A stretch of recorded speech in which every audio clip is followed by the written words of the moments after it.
Now, across Texas, the issue is. I'm Rudy Koski in Austin.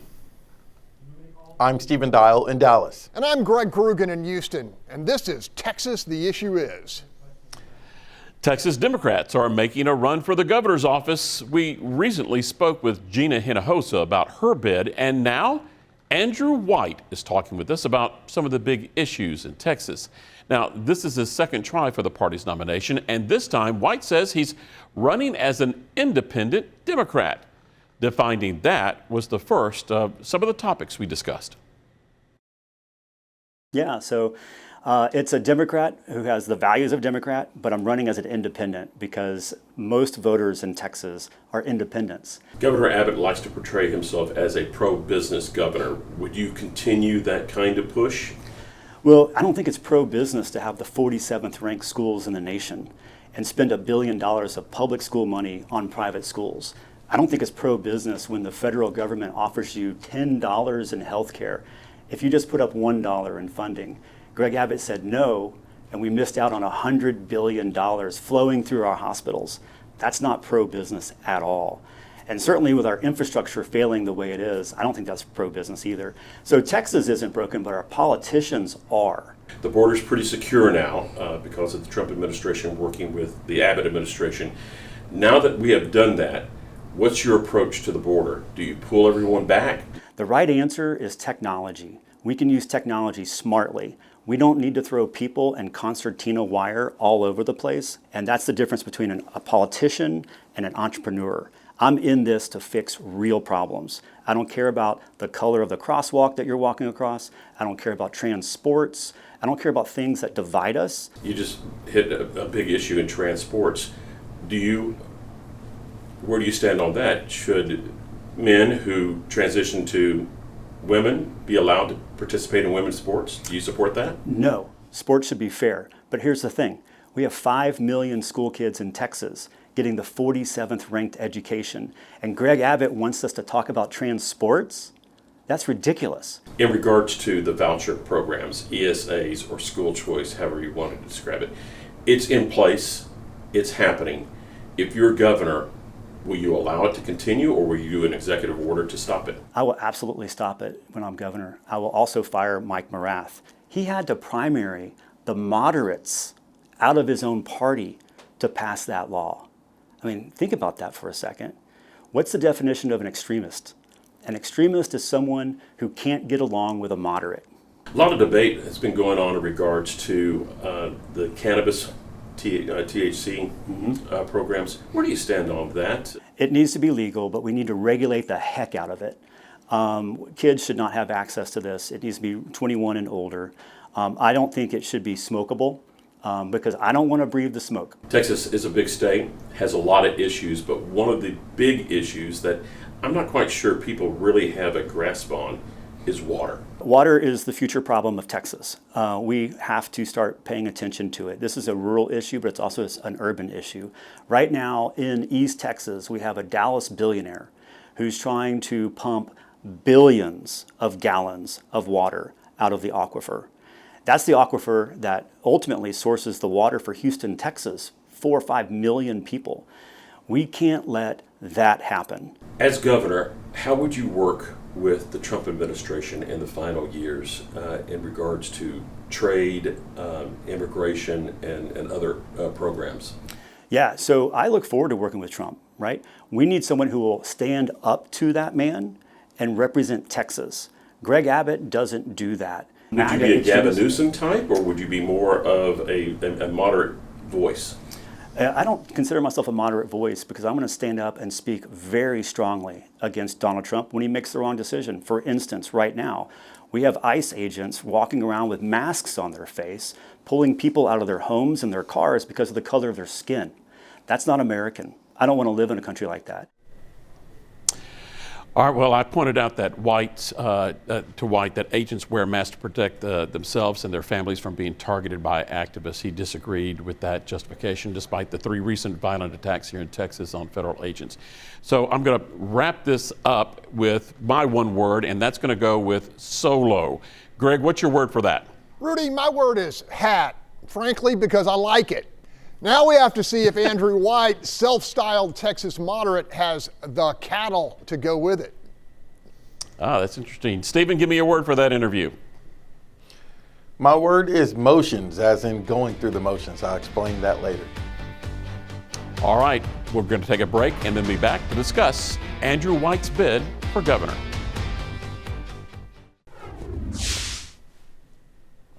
Welcome back to The Issue Is. We're discussing Andrew White's bid for governor on the Democrat nomination.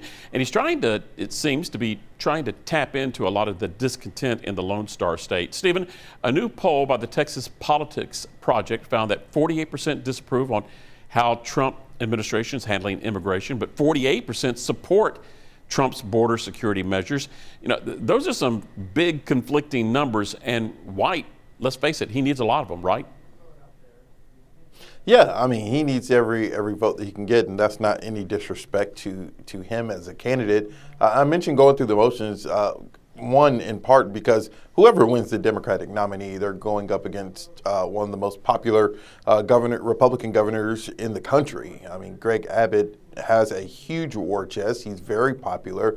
He's made some controversial decisions, sure, in his time, but overwhelmingly, he is a big Republican name that's going to draw a lot of votes when it comes to people going to the ballot box. So no shade or disdain for White. I just think it's a long shot what he's trying to accomplish as far as not only trying to win the nomination, but trying to take down Governor Abbott. Yeah, in that poll that I mentioned, Stephen also noted inflation and the economy, they remain the top concerns for voters. White and other Democrats have jumped on that issue as a campaign theme. Greg, though, it seems to be a November issue. What are your political contacts saying about White's strategy to be an independent, being solo as a Democrat and not a progressive Democrat in this primary run? Well, Rudy, as we've all witnessed over the last several cycles, the moderate banner is a very tough row to hoe in a Texas Democratic primary with the party apparatus dominated by hyper-progressives. Now, don't get me wrong, I believe an articulate, pragmatic, well-funded moderate can compete in a Texas general election, but getting there, that's the challenge.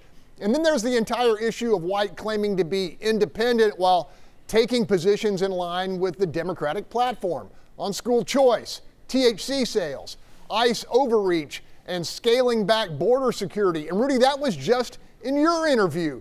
The only display of independence I heard was clear opposition to biological boys in girls' sports. Bottom line, at this point, I'm saying advantage Gina Hinojosa. Yeah. Building on those points that you just said, Greg, I found White's answers regarding school choice and the THC products, interesting. But neither seem to provide any separation with the campaign, like Gina, which you mentioned. Stephen, do you think East Texas water fight between Dallas and Houston, is that the sleeper issue for White?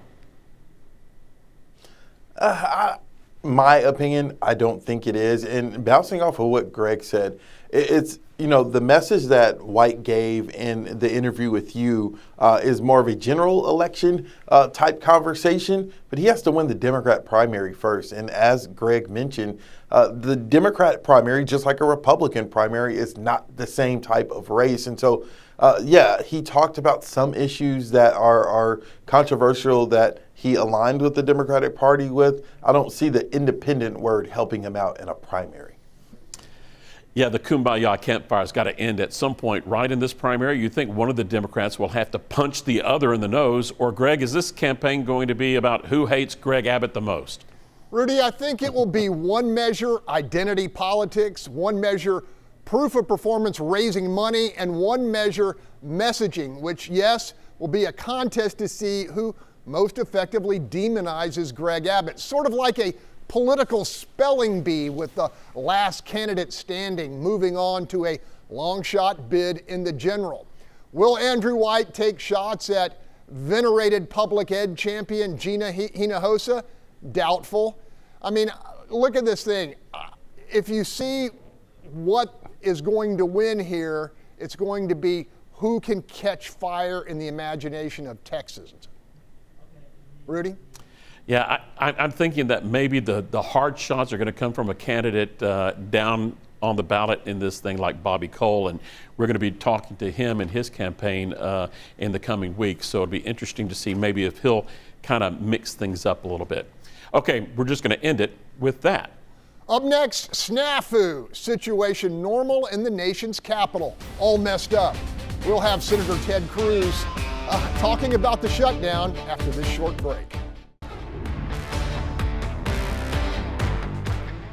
Welcome back. On Capitol Hill, the unwillingness of either party to grant the opposition anything resembling a win has meant millions of Americans lose. Of course, what's still very much in question is how long the losing will continue.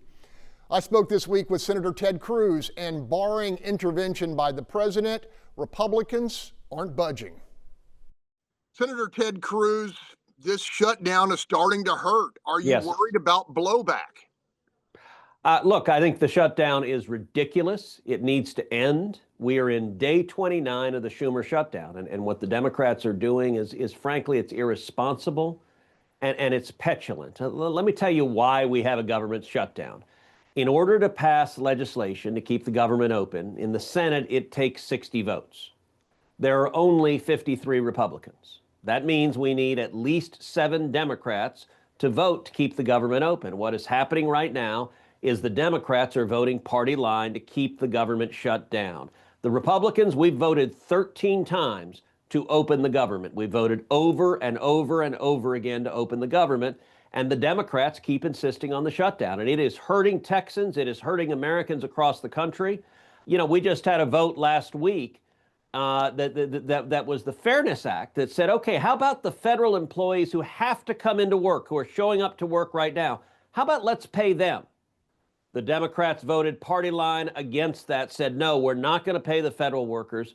And I got to say, Greg, it's frustrating and it's even infuriating because this is the stupidest shutdown we've ever seen. This is not over a policy fight. It's not to achieve an objective. We're in a shutdown right now because Chuck Schumer has a political problem. His political problem was back in March, the Democrats worked with Republicans. They gave us the 7 votes we needed, and we kept the government open. And his left wing went crazy, and he almost lost his job because he didn't shut the government down in March. And he is terrified of being primaried from the left by AOC. The reason we're in a shutdown is Chuck Schumer is trying to demonstrate to the crazy left wing in the Democrat Party that he hates Donald Trump as much as they do. And the way he's doing that is inflicting pain on Americans across the country and taking away the paychecks of federal employees across the country. Senator, the Obamacare subsidies are popular in red states. The polling's telling us that. The price tag, not large comparative to other line items in the federal government. Why not extend? The Obamacare subsidies, because it doesn't seem like we have anything to fill that gap. Well, listen, the president has said that he's more than happy to talk with the Democrats and to talk with the Democrats at length about what to do to fix Obamacare. It's a bad program. The Democrats created it. It is failing. And the president said he's happy to have that conversation, but he's not going to do so with a gun to his head and the government shutdown, that they should open the government, and then he's more than happy to have a conversation about Obamacare. Now, I would note the issue the Democrats are talking about, which is the Obamacare subsidies, those don't go to you. Those don't go to individual consumers. They are checks from the taxpayers directly to the multi-billion-dollar health insurance companies. Under Obamacare, the insurance companies have more than doubled their profits. This is straight out corporate welfare, and the Democrats are saying we want to give billions of dollars to incredibly wealthy insurance companies. Senator, job market kind of stagnant, inflation stubborn. Are you concerned that the prosperity promised by the president will not materialize sufficiently before the midterms? So with respect, I don't think that's right. If you look at the job market, we've got a 4% unemployment rate. In Texas, the economy is booming. There's a reason 1,500 people a day are coming to the state of Texas. The economy is roaring in the great state of Texas. If you look at the national polling asking people, what is your greatest concern? A year ago, about 45% said the economy. Today, that's about 20%. It's dropped in half. I think people feel like the economy is on the right track. We're seeing trillions of dollars being invested in the United States in new plants and new factories. We just passed the largest tax cut of a generation that provides real relief. The stock market is at record highs. So I think on the economic side, there is a lot of hope. There's a lot of optimism. And I think that's true nationally. That's not necessarily true in blue states. Look, if you have a Gavin Newsom who wants to raise your taxes, if you have a Comrade Mandami, the communist jihadist who sadly it appears is about to become mayor of New York, there's a lot of economic anxiety there because left-wing politicians are very good at raising taxes and killing jobs. But I think nationally, and especially in Texas, there's a lot of optimism that we are finally on the right track after 4 exceptionally painful years. All right, vintage Ted Cruz, fellows. Is it fair to say busting this stalemate may require the purported skills of a master deal maker? This shutdown debacle, it qualifies for, a big move by the president. Rudy, you agree or disagree? Well, first of all, Greg, I just want to say that all the spin coming from both sides, almost triggering my vertigo, makes you just want to fall down. In answering your question, I think Trump, the deal maker, sits this one out right now, understanding allowing Schumer to win a deal in this budget fight after literally holding family finances hostage would be a big loss for Republicans. Now, that kind of political coup by Schumer and his team just before the midterm races, starts to ramp up is a bad look. I know that the Kaiser poll earlier in October did indicate support for extending the pandemic subsidies, but that group is also considered somewhat left-leaning, and other polls have not been pretty friendly to either party, like the new Texas Politics Project poll that we've been talking about a lot. But overall, Democrats have the lowest polling numbers that I've ever seen nationally and here in Texas. And Senator Schumer, well, his numbers are just a few points above what Richard Nixon had when he resigned because of Watergate. So now it looks like the Democrats are caught up in their own Watergate scandal with evidence, the Biden and Obama administrations wiretapping key Republican rivals. Now, regardless how hard the spin is, it seems Democrats will bear the brunt and the blunt for this hurt, for not voting for this budget resolution. And Republicans will be doing a lot of damage control into next year if the new rate cuts and trade deals you mentioned, Greg, don't pay off. So, the fickle finger of fate is pointing in multiple directions right now. Stephen, Democrats definitely rolled the dice on this shutdown. And as I mentioned, polls show they appear to be at least somewhat winning the PR war, at least on the issue of extending Obamacare subsidies. Is there any way the script flips as shutdown pain becomes more widespread? Look, we've been here before. Shutdowns happen, and both parties take some of the blame when it comes to the voters. Now, those who are affected, the government employees who are affected, are going to vote with the party that they've voted for likely every election and just be mad temporarily. Yes, it sucks that some people aren't going to get checks. It sucks that some people aren't going to get the benefits that they are used to getting. But it is interesting that Mike Johnson, the speaker, says that they don't control Congress, when I know there's a certain amount of votes that's needed in the Senate. But Republicans are in leadership in all three: the White House, the Senate, and the House. And so who will get blamed? We'll have to wait and see in the midterms. The shutdown will end. When will it end? We don't know. But I think Democrats, they can't go any lower than they are right now. So I think them doing what they're doing is good strategy for them. Really quickly, Rudy, why not just extend the Obamacare subsidies?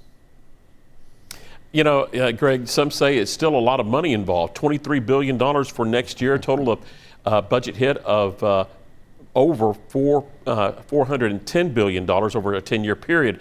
So, that's a lot of money, and it is worth fighting for and debating. I don't know if it's worth debating right now with a clean CR. In touching with what Stephen just said, we may have to wait until the big political vote on November the 4th comes out and we see what happens in Virginia and New Jersey. Correct? Mm-hmm. Stephen, take us to break. All right, when we come back, we've got issues. All right, I'm biased. This is my favorite segment. We've got issues. My issue, why is the governor of Louisiana getting involved in hiring LSU's football coach? Now, I understand that it is state funds, technically. Some of these funds come from some deep pockets that are not the state's funds. But one, why is the governor getting so involved? And then just blasting the AD saying he won't be the one hiring the new coach. And then two, these buyouts are huge. I would love to have a nice contract, guys, and get fired because I'll be fine. Rudy, what's your issue? Deja vu. My issue is also the midseason coaching carousel. I'm surprised by so many college head coaches who went from the hot seat to the chopping block. It would make Henry VIII blush. I understand that this is all part of the new NIL transfer portal world that we live in.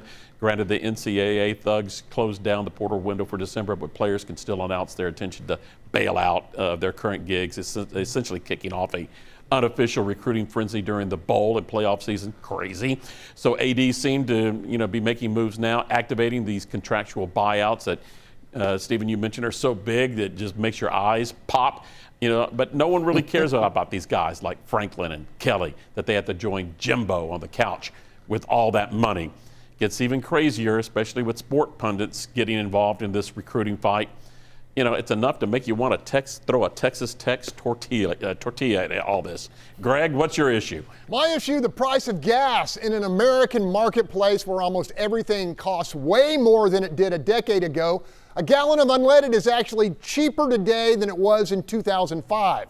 A rare bargain amid the mountain of steadily rising prices, all chiseling away at our limited incomes. Gasoline offers a value most of us take pretty much for granted, given the wailing and gnashing of teeth that erupts anytime there's a generally temporary price spike. I paid $2.25, guys. That is a bargain. Okay, that's all the time we have. You can see the interview or any of our past interviews by going to our YouTube pages. And keep this conversation going by going to our social media sites. We've got shutdown. We've got an election coming up. It's a lot of things. We'll be back same time, same place next week. And don't forget to let us know what you think the issue is.